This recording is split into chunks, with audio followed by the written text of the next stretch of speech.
আল্লাহ ডাক দেয়া খায় মাছ। আমার নবী ইউনূসকে সমুদ্রের পাড়ে নিক্ষেপ করে আসে। এদিক দিয়া যেখানে ইউনূসকে রাখা হবে ওখানে আল্লাহ কুদরতি ভাবে লাউ গাছের বিশাল বাগান বানায়।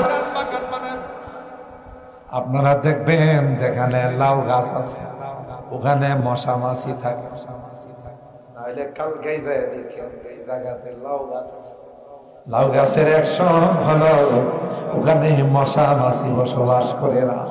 মাছকে আল্লাহ ডাক দেয়া খায়। আমার নবী ইউনূসকে লাউ গাছের নিচে ফেলে দিয়ে আসে। 40 দিন পর্যন্ত ইউনূসের গায়ে আলো বাতাস লাগে না, তাই ইউনূসের শরীরটা তুলার মতো তুলতুলে হয়। ইউনূসের গায়ে মশা বসবে, মাছি বসবে, তাই ইউনূসকে এমন জায়গাতে রেখে দিও যে জায়গাটা আমি আল্লাহ ছোটখাটো একটা হাসপাতাল বানাই। এদিক দিয়ে ইউনূস পয়গম্বরের পেটে ক্ষুধা, জংলার হরিণীর বাচ্চা মারা গেছে। ওই হরিণীর উলানের মধ্যে দুধ জমা হয়েছে, টন টন টন টন করে ব্যথা করে। হরিণীরা আল্লাহ কয় লাউ গাছের নিচে যায় একটু দাঁড়া। আরো আসতে সুবহানাল্লাহ। কাদেরে কুদরত দারি হর চে খাগে আখরি জিন্দারা মুর্দা খুনি মুর্দারা জিন্দা খুনি। তিনি তো সর্বময় ক্ষমতার মালিক। ওই হরিণীটা হিসাব এখানে দাঁড়ায়। ইউনূস বলিয়া ইবাদিয়াল্লাযীনা আসরাফু আলা আনফুসিহিম লা তাকনাতু মির রাহমাতিল্লাহ ইন্নাল্লাহা ইয়াগফিরুয যুনুবা জামিআ ইন্নাহু হুয়াল গফুরুর রহিম। আল্লাহর ওলি বললেন, এ ডাকাত, এ খুনি, কোরআনে আল্লাহ কয় তোমরা যতই অপরাধ করে থাকো, যতই নাফরমানি করে থাকো, আমি আল্লাহর রহমত থেকে তোমরা নিরাশ হও। তোমার গুনাহ যদি পাহাড় পরিমাণ হয়, আমার মাপ তার চেয়ে তো আরো বেশি হয়ে আগা। সুতরাং তোমার তাওবা আছে। হুজুরে বললেন তুমি কাজ করো, গাটি বুসকা নিয়ে চিল্লাই চলে যায়। কারণ যারা চিল্লা লাগায়, যারা দাওয়াতের মেহনত করে, দিনের লাইনে যায়, বাড়ি ঘর সাইরা বিভিন্ন এলাকা এলাকায় গাটি বুসকা নিয়ে ঘোরাফেরা করে, এরা নিঃসন্দেহে আল্লাহকে পাওয়ার জন্যই যায়। কথা বলেন ঠিক কিনা? সুতরাং তোমরা এই দিনদারদের সোহবতে গেলে, দিনদারদের সংস্রবে গেলে তুমিও দিনদার হয়। তিনি ব্যাগ ট্যাগ নিয়ে রওনা দিয়েছে। আল্লাহর কি কুদরতি কারিশমা! রাস্তাতে গিয়ে তার মৃত্যু চলে আসছে। মৃত্যুর সময় দুই দল ফেরেশতা উপস্থিত, একদল জান্নাতে আর একদল জাহান্নামে। জান্নাতি ফেরেশতারা কয় আগে কি করছে এটা দেখার বিষয় না, এখন তো চিল্লাই বাইরেছে। সুবহানাল্লাহ। আর জাহান্নামী ফেরেশতারা কয় চিল্লাই যাক আর যাই করো, কাম আগে কি করছে এটা তো দেখা লাগছে। এটা আস্থা খুনি 100 জন মানুষকে খুন করছে, তাকে নেওয়ার জন্য আমরা আসছি।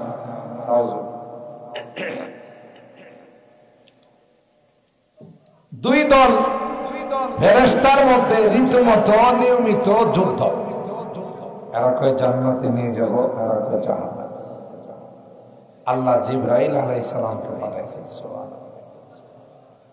জিবরিল আলাইহিস সালাম কি বিচারক হিসাবে পাঠাইছেন। আইসা জিবরিল কয় শোনো, তোমরা কি নিয়ে ঝগড়া করতেছ, কি নিয়ে দ্বন্দ্ব করতেছ? দুই দল ফেরেশতা বলল যে এই নিয়ে। মাপ দাও। তার বাড়ির থেকে যেখানে যাইতে ছিল ওই জায়গার দূরত্ব কম না বেশি। মাপ দিয়া দেখে যেখানে সে লাশটা পড়ছে ওই জায়গাটা একবারে মাঝামাঝি, কিন্তু মৃত্যুর সময় সিনা দিয়ে একটা ধাক্কা দিছে। এই ধাক্কাটা ওই মসজিদে যে চিল্লাই যাইতেছিল ওইদিকে একটু বাইরে গেছে আঘাত। দেখছেন নি আল্লাহ কেমনে পার করে, আল্লাহ কেমনে মাফ করে। সুবহানাল্লাহ। হযরত জিবরাইল বললেন, না না, আগে কি করেছে সেটা দেখার বিষয় না, শেষ সময়ে যেহেতু সে আল্লাহ ওয়ালাদের দরবারে রওনা দিয়েছে এবং মাপে দেখা যায় আধা হাত সামনের দিকে সে অগ্রসর হয়ে গেছে। জান্নাতি ফেরেশতাদেরকে বললে, যাও তোমরা তার রূহটা নিয়ে জান্নাতে যাও। আল্লাহ ওয়ালাদের সুহবত এত দাম, তো এই যুবককে আল্লাহ ওয়ালার সুহবত পায়া ঈমানদার হয়ে গেছে। এখন ওই যে কালকে বললাম পরীক্ষা করার জন্য বাঘের উপর সিংহের উপরে পাথর মারছে, পাথর মারার সাথে সাথে সিংহরা হয়ে গেছে। তার আর বুঝতে বাকি নাই যে এই পাদ্রীর ধর্মটা, খ্রিস্টান আলেমের ধর্মটাই সঠিক। এরপরে তিনি মুসলমান হয়ে গেলেন, ইমানদার হয়ে গেলেন। তার কাছে লোকজন আসে যত বড় রোগ নিয়ে আসো, ক্যান্সার, জন্মন্ধ, কুষ্ঠরোগ, সেবিদি বেমার, যত রোগী নিয়ে আসো, রোগীদেরকে তিনি বলেন, দেখো আমার ভালো করার কোনো ক্ষমতা নাই, তুমি যদি আমার আল্লাহরে মানো তাইলে আমি এই আল্লাহর নামে তোমার একটা ফু দিব, তাহলে তুমি ভালো। রোগীরা কয় আল্লাহরে মানি, মানে আল্লাহরে বিশ্বাস করলাম, তবু আমার রোগ ভালো। হতে হতে দেখা যেত হাজার হাজার রোগী আল্লাহর উপর ঈমান আনার কারণে আল্লাহ তাদেরকে ভালো করে। একটা পর্যায়ে বাদশার দরবারে একজন ওজির, বাদশার মন্ত্রী, সেও জন্ম অন্ধ ছিল।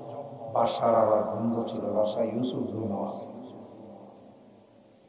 সে খবর পায় অনেক টাকা পয়সা নিয়ে আসছে, যে শুনছি আপনি নাকি অনেক জটিল রোগ ভালো করেন। তিনি বলেন, না আমি ভালো করি না, ভালো করেন কারো ব্যক্তিগত ক্ষমতা আছে। কেউ অনেক সময় বলে অমুক অমুক দরবারে গিয়া আমি ভালো হয়ে গেছি, অমুক দরবারে গিয়া সন্তান পাইছি, ইমান থাকবা। আপনি আল্লাহ ওয়ালাদের ওসিলা দিতে পারেন, আল্লাহ ওয়ালাদের ওসিলা দেওয়া দোয়া করতে পারেন। ভালো করার মালিককে, দেওয়ার মালিককে, নেওয়ার মালিককে আল্লাহ। যদি কথা বলেন তিনি ভালো করে দিছে, ইমান থাকতেছে, ভালো করার মালিক। বললেন যে আপনি একটা শর্ত আছে, যদি আপনি আমার আল্লাহরে বিশ্বাস করেন তাহলে আমার আল্লাহর নামে আমি আপনাকে ফু দিতে পারি, আপনার জন্য দোয়া করতে পারি। তিনি বললেন যে হ্যাঁ ঠিক আছে, আপনার আল্লাহর উপর আমি ঈমান আনলাম। যেই তাকে ফু দিছে চোখের মধ্যে সাথে সাথে আল্লাহ চোখ ফিরে গেছে। পরের দিন উজির যখন বাদশার দরবারে গিয়া বসলো, বাদশা কই কিরি তুই চোখ পাইছিস কই? কই শখ আমার আল্লাহ দিছে। ইমান না মজবুত না নরম, শক্ত না নরম? শক্ত। আমার আল্লাহ দিছে আমার চোখ, কিরি তোর আমার আল্লাহ কেন? আমি ছাড়া নাউজুবিল্লাহ। বোঝা গেল হুদা ফেরাউন নাই, আল্লাহ দাবি করেন না। ফেরাউনের যত ছেলাফেলা আছে এগুলো আল্লাহ দাবি করে। কেউ সরাসরি আল্লাহ দাবি করছে, কেউ ক্ষমতা পায় নিজের প্রভু মনে করছে, কথা কয় না। তো আমি ছাড়া আবার তোমার আল্লাহ, রব্বি ওয়া রব্বুকাল্লাহ, তোমার রব আমার রব, সবার রব হলেন একমাত্র কে? আরো জোরে বলেন কে? আল্লাহ। কেউ না। বাদশা ওরে দিছে চাপ, কিরে তুই বেদিন ইসুস কবে যারা ইমানদারে তাহলে কি কইতো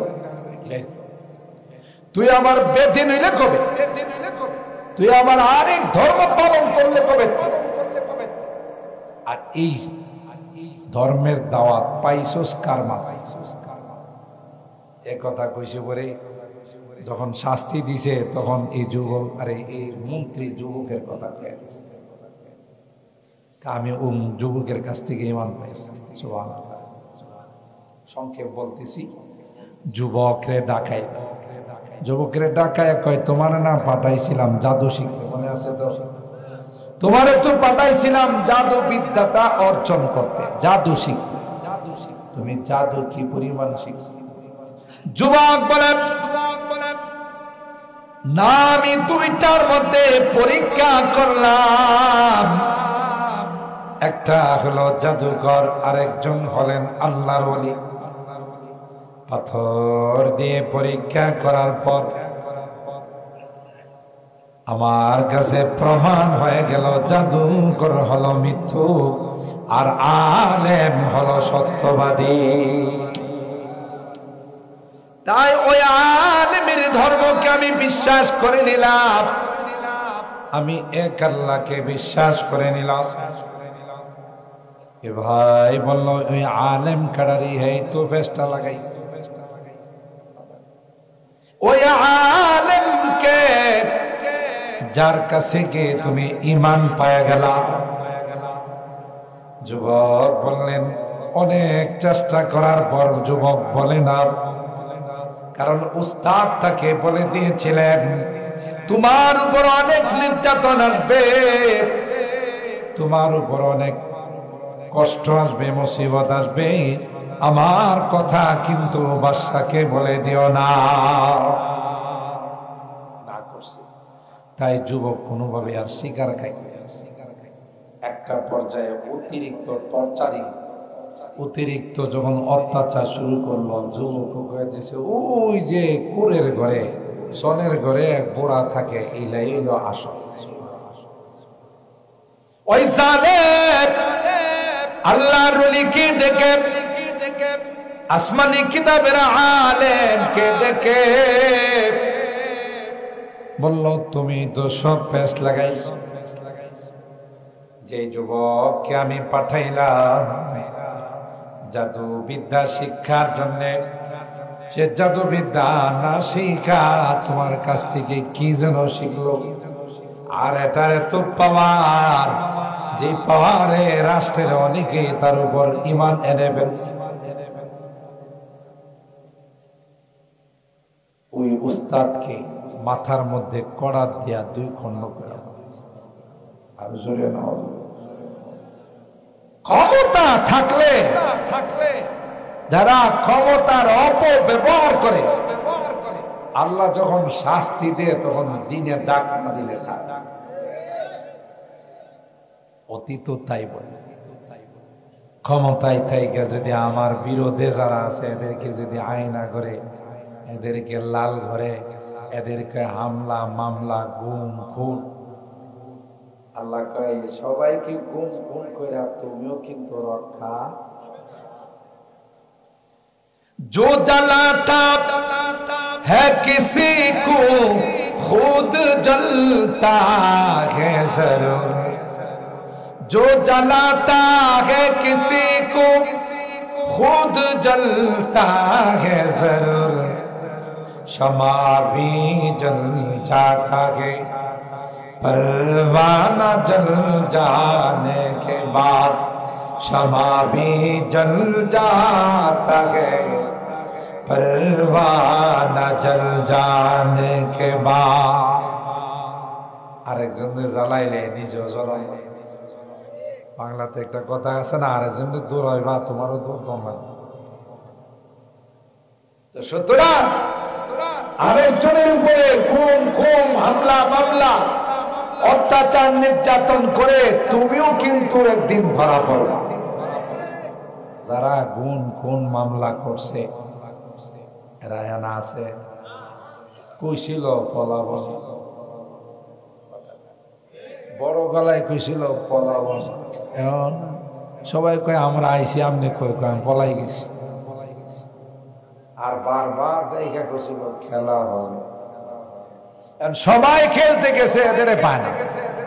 আমরা আইসি খেলার জন্য, তোমরা কই কথা পায় না। আরে আমাদের এই এলাকা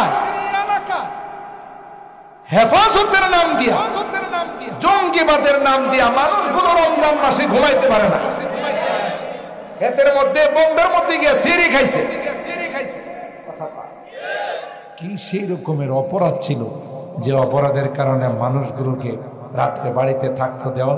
এখন তোমরা বাড়িতে আসো, দেখছেন নি খেলাটা? আল্লাহ কয় আমার সহজ সরল ইমানদার মুসলমানদেরকে রমজান মাসে তারাবি পড়তে দেশ না, রোজা রাখতে দেশ না। একটা সময় আসবে তোদেরকে বাতি চালান দিয়েও পাওয়া যাবে না। বড় বড় কথা যে কইতো সাজিদ কই, মুবারকুল্লাহ কই, মানে হ্যাঁ কই কথা কয় না, মানে হ্যাঁ পাওয়া যায়নি, আছে দেশেই নেই। বেশি মাস্তানি ভালো নয়, বেশি বাহাদুরি ভালো নয়, কথা বলেন ঠিক কেনা? পাওয়ার থাকে না, পাওয়ার একদিন লেস হয়ে যায়। তুমি কারা? তোমার চাইতে আরো অনেক পাওয়ারওয়ালা ব্যক্তিরা ছিল, খোঁজ নিয়ে দেখো পাওয়া নেই। বেশি অহংকার। এই এলাকার এমন কোন মানুষ আছে যার উপরে কিছু না কিছু বলি আসল লাগে না, পায়ে গলি লাগছে, এদিক দা মায়ের পড়ছে, ওদিক দা মায়ের পড়ছে, কথা বলেন ঠিক কি? আর এই অঞ্চলটাকে বলা হয়তো এটা নাকি তালেবানি অঞ্চল। হ্যাঁ পাকিস্তানি, চিন্তা করছেন? মানে আমরা বাংলাদেশের অংশ নয়, না পাকিস্তানের অংশ। আমরা যদি অন্তরে কই তুই হিন্দুস্তানি, কথা কয় না। তুই তোর দাদার কোলে যায় মূর্তির হরে কৃষ্ণ হরে রাম কর, কথা কয় না। আমরা বাংলাদেশি ছিলাম, এখনো বাংলাদেশি আছি, আর তোরাই ছিলে হিন্দুস্তানি, কথা বলেন ঠিক না? তোদেরকে খুঁজে পাওয়া যায়। বাহাদুরি ভালো নয়। আল্লাহর ওলি একজন আলেম করার দিয়া তারে দুইটা খন্ড ঘেরা বাঁধছে, নাউজুবিল্লাহ।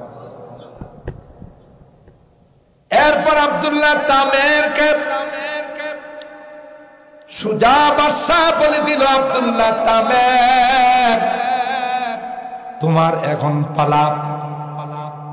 তুমি যদি ওই আল্লাহর একত্ববাদকে ছেড়ে না দাও, তুমি যদি তাওহীদ বর্জন না করো, তাইলে কিন্তু তোমারও আরো ভয়াবহ পরিণতি হবে। আব্দুল্লাহ তামের বলে, ইমানের জন্য যদি আমাকে খুন করা হয়, ইমানের জন্য যদি আমাকে হত্যা করা হয়, আমি হাসতে হাসতে আল্লাহর জান্নাতে চলে যাব। আমার কোনো ভয় নাই। মুসলমানের কোনো ভয় আছে? মুসলমানের লস নাই তো, কাঁঠালের মতো হয় না। কাঁঠালে মানে একটা ফল, এটার কোনো লস নাই। এটা ঘরে নেই আর পুষ্টি খান, বিচি দিয়া সেটা তরকারি রান্ধে, আর গেতাটা দিয়া দেগুলবে, এটার একটা ইঞ্চিও বাদ নাই, কথা খায় না। মুসলমানের কোন অংশে লসে নাই, বাঁচলে গাজী, মরলে শহীদ, কথা বলেন ঠিক কিনা? আমারই তুমি কিসের ভয় দেখাও? অনেক প্রেসার দেওয়ার পরও যুবক তার ইমানের উপরে মজবুত। সুবহানাল্লাহ। তো যুবককে স্থল বাহিনী, সেনাবাহিনী যারা আছে, একদল সেনাবাহিনী, চৌকর সেনাবাহিনী দিয়া পাঠাইছে, এরে পাহাড়ের উপরে নিয়া পাহাড় থেকে দুরুম করে ফালাই দিবে, আলো ভর্ত হয়ে যাবে। যুবকের পাঠাইছে, রাইফেল টাইফেল, পিস্তল টিস্তল, মেশিন গান, কামান টামান লয়া যুবকের লয় কই যাইতেছে, পাহাড়ে যাইতেছে। যুবকের কোনো টেনশন নাই, যুবক জানে মরলে আল্লাহর নামে মর, কথা নাই। পাহাড়ে যখন গিয়া পড়ছে যুবকের নিয়ে, আল্লাহ পাহাড়ে কয় বয়া বয়া কিতা দেহস, কথা কয় পাহাড়ে কয় আর অপেক্ষা কিসের? ভূমিকম্প শুরু হয়ে গেছে। যে কয়টা উনারে মারতে গেছিল সব কয়টা আলো বর্তা হের কিছু হয় রাখে আল্লাহ। ومكروا ومكر الله والله خير الماكرين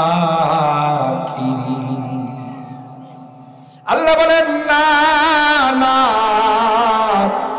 যারা আমার ভাগায় যারা আমার ঈমানের জন্য মেহনত করে তাদের অভিভাবক স্বয়ং আমি আল্লাহ। ঠিক কিনা বলেন? 10-15টা গেছিল এটা ময়রা ফেরাই গিয়া যুবক বাদশার দরবারে এসে কয় আসসালামু আলাইকুম। বাদশা কই তোমার কিছু হয় না? এরা কয় এরা শেষ। এদের কিছু হয় না তোমার? কয় না আমার কিচ্ছু হয় না, ওদেরকে শেষ করে দিচ্ছে। পাহাড়ের মধ্যে ভূমিকম্প শুরু হয়েছে, আপনার বাহিনী যেগুলো আছে ওইগুলো সব শেষ। ও বুঝা গেছে, তোমাকে বিমান বাহিনী দিয়া পাঠাই, বিমানে উড়াইয়া উপরের থেকে ধরুম করে ফালাই দিলে তোমার হাড্ডি খুঁজা পাওয়া যায়। একদল বিমান বাহিনী দিয়া তারে পাঠাইছে। যে বিমান, জঙ্গি বিমান আছে না, দেখেন না ডিসেম্বর মাস বিজয়ের দিবস পালন করার জন্য মাঝে মাঝে সুখের কালো বিমান হয়, এটা বললো জঙ্গি বিমান। কথা জঙ্গি বিমানে দিয়া বিমান বাহিনীর দিয়া পাঠাইছে। উপরে যখন বিমান গেছে, বিমান ক্রাস্ট হয়া বিমান ভূপাতিত হয়ে গেছে। আর উনি সুন্দর করে আয়সা বাসায় বাসাইছেন কে? এটা কোরআনের কথা। ওই আয়সা বাদশার দরবারে কয় স্যার কেমন আছে? আমার বিমান কই? বিমান বাহিনী কই? বলে সব বিনা হিসাবে জাহান্নামে গেছে, কোন হিসাব নিকাশ নাই, বিনা হিসাবে জান। তোমার কিছু হয় নাই? কয় না আমার আল্লাহ আছে। সুবহানাল্লাহ কইবেন না? আমার আল্লাহ আছে, কিচ্ছু। নৌবাহিনী যারা সমুদ্রে যুদ্ধ করে স্টিমার দিয়া, নৌবাহিনী কম। পরে কয় না বোঝা গেছে, তোর উপরে দিয়া কাম, মানে উপরে তো আল্লাহর সাথে সম্পর্ক, নিচে দিয়া কাম করতে। আল্লাহ উপরে আছে, নিচে। চিন্তা করেন কত বড় মগা। যেগুলো আল্লাহ মানে না এগুলো আস্থা মগা। কথা কয় যে আমি বলছিলাম না শৈলপুর তাফসীরে বড় হুজুর রহমাতুল্লাহ আলাইহি শুনাইলেন যে ফখরে বাঙ্গাল রহমাতুল্লাহ আলাইহি যখন প্রথম ডিপ টিউবওয়েল আসছে, ডিপ মেশিন জমিনে পানি দিবার লাগে, যখন ব্রাহ্মণবাড়িয়া মহকুমার যিনি হেড ছিলেন ইউনো এটা উদ্বোধন করবো। তো উদ্বোধন করলে একজন হুজুরে দিয়ে একটা দোয়া করার লাগে না? যখন আপনারা বাজার উদ্বোধন করেন, হুজুরে দিয়ে আব্দুল্লাহ হুজুরে দিয়ে আসাদ হুজুরে দিয়ে আরো যারা হুজুর আছে হুজুর একটু দোয়া করে দিয়ে যান দোকান। তো উনিও সর্বপ্রথম ব্রাহ্মণবাড়িয়াতে ডিপ মেশিন আসছে, এটা দিয়া চাষাবাদ করবে। এই জন্য ফখরে বাঙ্গাল রহমতুল্লাহ আলাইহি জামিয়ার বড় হুজুর ওনার দাওয়াত দিয়া অনুষ্ঠান শুরু হয়েছে। এখন ওনার বক্তব্য, উনি বুক ফুলাইয়া বক্তব্য দিতেছে। প্রিয় এলাকাবাসী, আজকে আমাদের মাঝে যে নতুন মেশিন আসছে, আমরা এই মেশিন বসাবো, নিচের থেকে পানি উঠাবো, আমাদের জমিন চাষাবাদ করব। এখন থেকে আর আমাদের আকাশের দিকে সাতক পাখির মতো তাকায়া থাকতে হবে, আর আসতে নয়। কি কিছু বুঝছেননি? এতদিন তো হুজুর একটু দোয়া করেন, বৃষ্টি নাই, করতে পারতেছি না, চাষাবাদ করা যাইতেছে না। বৃষ্টির লাগে যে দোয়া টোয়া করা হইতে না, আর হিয়া না কম লাগতো। কেমন মগা দেখছেননি? যে এটি দিনদারি যাদের মধ্যে নাই, এটির মাথার মধ্যে শয়তানে পেশাব করে তার তোর সব সিরা ভালো। কথা কন ঠিক না বেটি? এটির হিতাহিত জ্ঞান থাকে না। আর ফখরে বাঙ্গাল তো বাঘের বাচ্চা। সুবহানাল্লাহ। ফখরে বাঙ্গাল সবার সামনে এবার হাত ধরে কয়, নিচের থেকে যে পানি আনবে এটা কি তোমার বাপের পানি? সুবহানাল্লাহ। তুমি যে মেশিন দিয়া নিচের থেকে পানি উঠাইয়া জমিনে পানি দিবা, চাষাবাদ করবা, খেত খামার আলতাজ করবা, এই পানিটা কি তোমার বাপের? সবাই অবাক। তওবা করো, ওই মধ্যে যে পয়সা তওবা করেছে, তওবা করো, তোমার নির্মাণ গেছে গান।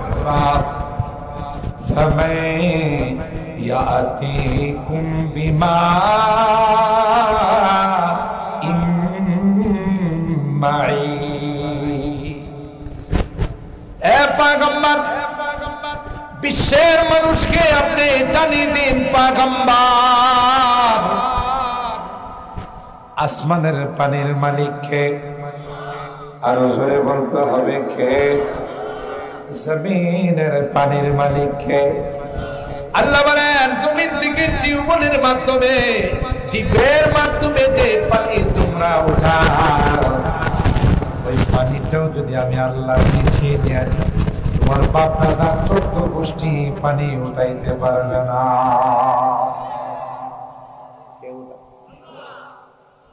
সবকিছুর মালিক কে? তোমার ব্যক্তিগত কোনো বাদ। সুতরাং নৌবাহিনী কে দিয়ে ওই যুবককে পাঠাই দিল, তোমরা যখন সমুদ্রের মাঝখানে যাইবা, ওরে টাকা দিয়া সমুদ্রের মধ্যে ফেলাই দিও। বিসাফি বাতনিহি ইলা ইয়াউমি ইউবআসুন। হযরত ইউনূস পয়গম্বর মাছের পেটে গিয়ে যদি আল্লাহ তাসবিহতে লিপ্ত না হতেন, আল্লাহ কয় মাছের পেটটা ইউনূসের জন্য কবর হয়ে যায়। 40 দিন পর মাছকে আল্লাহ ডাক দেয়া কয়, মাছ, আমার নবী ইউনূসকে সমুদ্রের পাড়ে নিক্ষেপ করে আসে। এদিক দিয়া যেখানে ইউনূসকে রাখা হবে, ওখানে আল্লাহ কুদরতি ভাবে লাউ গাছের বিশাল বাগান বানায়। আপনারা দেখবেন যেখানে লাউ গাছ আছে ওখানে মশা মাছি থাকে, নাহলে কালকে যায় দেখেন এই জায়গাতে লাউ গাছ আছে, লাউ গাছের অ্যাকশন হলো ওখানে মশা মাছি বসবাস করে না। মাছকে আল্লাহ ডাক দিয়া কয়, আমার নবী ইউনূসকে লাউ গাছের নিচে ফেলে দিয়ে আসছে। 40 দিন পর্যন্ত ইউনূসের গায়ে আলো বাতাস লাগে না, তাই ইউনূসের শরীরটা তুলার মতো তুলতুলে হয়।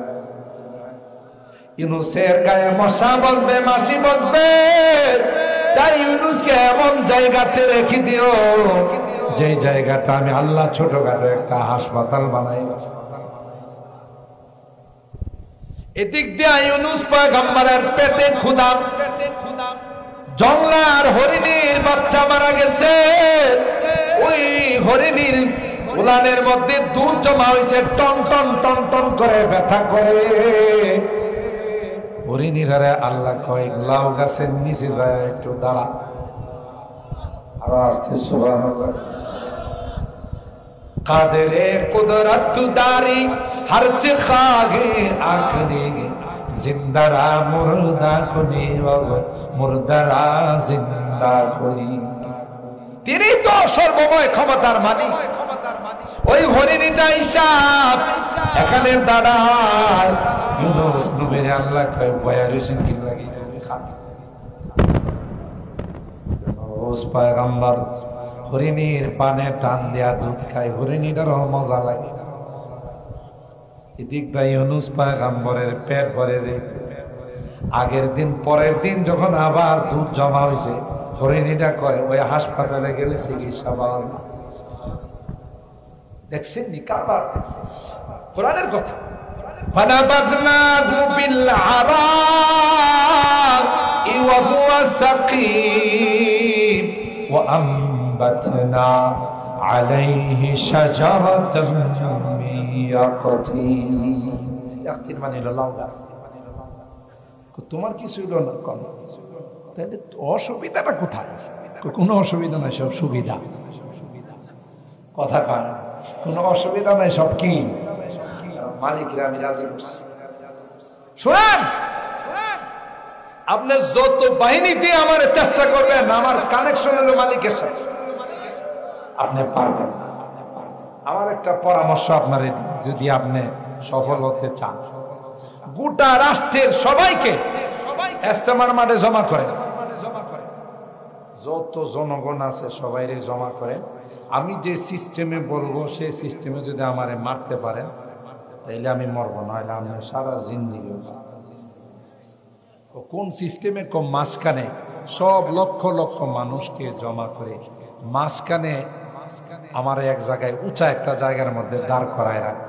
আপনার একজন তীর আন্দাজ যারা তীর নিক্ষেপ করতে পারে, একজনের হাতে তীর দিয়ে হেরে কইবেন যে তীরটা ছাড়ার সময় যেন একটা মন্ত্র পড়ে, এই মন্ত্রটার নাম হলো বিসমিল্লাহি ওয়া রাব্বিল গোলাম। এজন্য এটা ছাড়ার সময় কি বলে? বিসমিল্লাহ। কার নামে? ওয়া রাব্বিল গোলাম, আল্লাহর নামে। যে আল্লাহ এই গোলামের রব, এই যুবকের রব। সুবহানাল্লাহ বলেন, সুবহানাল্লাহ বলেন। এই মন্ত্রটা মাইকে যদি হে জুড়ে কয়া একটা তীর ছাড়ে, এই তীরটা লাগতে দিয়ে আমার মরতে দিব। মরণ তো না, আমার শহীদ হতে। প্রশ্ন আসতে পারে এই পদ্ধতিটা আরে শিখাইলো কি লাগে? ওরে মারবার লাগে, মানুষের মারবার লাগে। এই যুবকরে আল্লাহ কইছে তুই একজন শহীদ হইয়া যদি লক্ষ লক্ষ মানুষ মুসলমান হয়ে যায়, তোর তো লাভ। গোটা মাঠে সবার সামনে যখন তীর নিক্ষেপ করে, তীর নিক্ষেপ করছে, আর এই কথা বলছে বিসমিল্লাহি ওয়া রাব্বিল গোলাম। এই যুবকের রবের নামে আমি তীর ছাড়লাম। তীরটা যায় কানে লাগছে। কানে লাগার সাথে সাথে যুবকের এখান থেকে রক্ত বাইরে ছিল। এই রক্তটার উপরে হাতরা রাইখা যুবক মারা গেছে। আজকে তো আমার সময় নাই, এটা শেষ করতে গেলে অনেক সময় লাগে। আবার আল্লাহ হায়াতে রাখলে কখনো আসবেন। আজকে 9:30 হয়ে গেছে অলরেডি। আমার ওই যে কালকের বেজাল গেছে না, এখন গতকালের যে জাম, এটা অনুরেগ। কালকে তো আমি বেদ বাইরা বয়ান করে যাইতে যেতে আমার ফজর হয়েছে, গিয়া দেখি বাপরি বাপ, বাংলাদেশে এইরকমের যানজট কেউ দেখে না। বদল বাজার দিয়ে এত মাইক্রো জীবনে কেউ দেখছেন? কেউ। বদল বাজার হয়ে গেছে ঢাকার রাজধানী, এই অবস্থা। তো কালকে ওখানে শেষ করে যাইতে যেতে আমার ফজরে আজান হচ্ছে, যেহেতু ওয়াদা। আবার এখান থেকে আমার একটু শামপুর মাদ্রাসায় বয়ানে যাওয়া। আমি আপনাদের খেদমতে যে সূরাটার পুরো আলোচনা করা তো সম্ভব হয় না, তবে এতটুকুন এই সূরার দ্বারা আমাদের পরে যেইটুকুন আপনাদের খেদমতে আমি মেসেজটা দিতে চাচ্ছি, ইমানের উপর যদি কেউ অটল থাকে, মজবুত থাকে, লাভ না নেই। আর জোরে বলেন আল্লাহ ইমানদারদের সাথে আছে, ঠিক কিনা বলেন? বেঈমানদের সাথে আল্লাহ নাই, ইমানদার। আল্লাহ বলেন তোমাদের অভিভাবক হলাম আমি আল্লাহ। বেঈমানদার যত শক্তিশালী হোক, যত পাওয়ারফুল হোক, তাদের সাথে আমি আল্লাহ। ঠিক না বে ঠিক? একটা যুবক গোটা দেশ তার বিরুদ্ধে পক্ষ নিছেন, কে তারা কিছু করতে পারছে? কিছুই করতে পারে না। যখন তার এই তীরটা নিক্ষেপ করছে, এই আওয়াজ শুই না গোটা মাঠের যত বিধর্মী আছিল সবাই বলেন আমান্না বিরাব্বিল গোলাম, আমান্না বিরাব্বিল গোলাম। সবচেয়ে পাওয়ারফুল তো এই গোলামের, এই যুবকের রব যিনি, তাকে আমরা মাইনা নিই। তাহলে এখন বাদশার লাভ হয়েছে না লস হয়েছে? একজন রে মাইরা দেখা গেলে যে গোটা দেশের মানুষ ইমানদার হয়ে গেছে। সুবহানাল্লাহ। কেন তারা ইমানদার হলো? তাদেরকে শাস্তি দেওয়ার জন্য বাদশা এই জালেম তার চেলারা বড় বড় গর্ত খনন করে তার মধ্যে আগুন জ্বালায়। এটাকে বলছে লুইনা কুতিলা আসহাবুল উখদুদ। যারা পরীক্ষা খননকারী, আল্লাহ তাদেরকে এমন অভিশাপ দিছে। এই জালেম, শেষ কথাটা বলে দিচ্ছি, আবার কখনো সুযোগ হলে বাকি আলোচনা মাঝখান থেকে করব। এই জালেম এতগুলো মানুষকে মারার পর সেও বাঁচতে কথা কয় না, বাঁচতে পারছে? ভয়াবহ পরিণতি তার হয়েছে। আল্লাহ সাগরের মধ্যে সুবাই আকারে মারছে। বোঝা গেল আর জন্যে দৌড়াইতে গেলে নিজেরও দৌড়ন লাগে, আর এজন্যে মারতে গেলে নিজেরও কি লাগে? মরণ লাগে। কথা কয় না? কথা বলেন ঠিক কিনা? যারা কোরআনের এই সকল ঘটনা থেকে শিক্ষা নেয় না, এরা কপাল। ক্ষমতা পায়া যারা মনে করে আমি ফেরাউন হয়ে গেছি, ক্ষমতা পায়া যারা মনে করে যে আমি অনেক কিছু হয়ে গেছি, এরা কপাল পোড়া, বদনসিব। এদের কপালে হেদায়েত নাই। জুলুম যারা করে, কোরআন বলে ইন্নাল্লাহা লা ইয়াহদিল কওমাজ জালিমিন, জালেমদেরকে আল্লাহ হেদায়েত দেন না। এটা সবচেয়ে বড় দুর্ভাগ্যের বিষয়। হেদায়েত যদি না থাকে সে কি ইমানদার থাকে না বেঈমান হয়ে যায়? বুঝছেন? হেদায়েত না থাকলে ঈমান নিয়ে দুনিয়া থেকে যাইতে পারে না, বেঈমান হয়ে যায়, বেঈমান হয়ে ইন্তেকাল করে। কথা ঠিক না ঠিক? এই জন্য কোরআনে আল্লাহ স্পষ্টভাবে জানিয়ে দিয়েছেন, ইন্নাল্লাহা লা ইয়াহদিল কওমাজ জালিমিন, জালেম সম্প্রদায়কে আল্লাহ হেদায়েত দেন। আল্লাহর ওয়াস্তে কেউ কোনো অ্যাঙ্গেলে কার উপর জুলুম করে। এমন এমপি আমার ঢাকা শহরে ছিল, আয়সা আমাদের কাছে কামতো আর বলতো, এমপির বাড়ির পাশে, এমপির জায়গার পাশে তার একটুখানে জায়গা আছে, তো ওই বেড়ারে ডাইকা নিয়ে কয়, পয়সা নিবি না এমনি দিবি? পুরান ঢাকায় ভাষা আর কি, পয়সা নিবি না এমনি দিবি, মানে জায়গাটা এমনি দিবে না কিছু পয়সা টয়সা নিবি। মানে কি পাওয়ার দেখছেন, হে বেড়ার জায়গা, তারে ডাইকা ক পয়সা নিবি না এমনি দিবি? ক কি করবি? পয়সা না নিলে কিছু পয়সা নিয়ে যা, না হলে চলে যা, জায়গা আমার এটা। কি বলেন, এক হাত আধা হাত জায়গা যদি কেউ কারো জবরদস্তি দখল করে, 7 তবকা জমিন তার গলার হার বানায়। খেয়াল করেন, কার জন্য আপনি দখল করবেন? আপনার সন্তানের জন্য, আপনার ভবিষ্যৎ যারা আসবে তাদের জন্য। আপনারই গুনার অংশীদার। দুনিয়াটা বড় সেনসিটিভ, দুনিয়াটা বড় সতর্ক হয়ে চলতে হবে। দুনিয়াতে যেই যাই করো ওখানে ধরা পড়বে না, পড়বে না। আল্লাহর কাছে কোনো তদবির লবিং কোন রকমের দৌড়াদৌড়ি করে কাম হবে না। কথা বলেন ঠিক না বেঠিক? এই জন্য আমি আপনাদেরকে আমারই তাফসীর থেকে একটা অনুরোধ করে যাব যে জুলুম, অত্যাচার, নির্যাতন এটা আল্লাহ বরদাস্ত করেন। জুলুমকে আল্লাহ নিজে হারাম করে দিয়েছে। ইয়া ইবাদি ইন্নী হারামতু যুলমা আলা নাফসি ফালা তুযালিমু বাইনাকুম। হাদিসে কুদসির মধ্যে আল্লাহ বলেন, হে আমার বান্দারা, আমি কিন্তু আমার উপর জুলুম হারাম করে দিছি, তোমরা কিন্তু আপোষে জুলুম করো না। জুলুম যদি করো পরিণতি কিন্তু খুব খারাপ হবে। কথা বলেন ঠিক না বেঠিক? এই জন্য জুলুমের পরিণতি কি হয়েছে আমাদের সামনে আল্লাহ রাখছে। যারা এই সকল পরিণতির দিকে তাকায় না, এর থেকে শিক্ষা নেয় না, এরাই কপাল, এরাই সবচেয়ে পৃথিবীর নিকৃষ্টতম জাতি। কিয়ামত পর্যন্ত যারাই জুলুম করে তাদের পরিণতি আগে যেরকম হয়েছে এখন তাই। কথা বলেন ঠিক কি?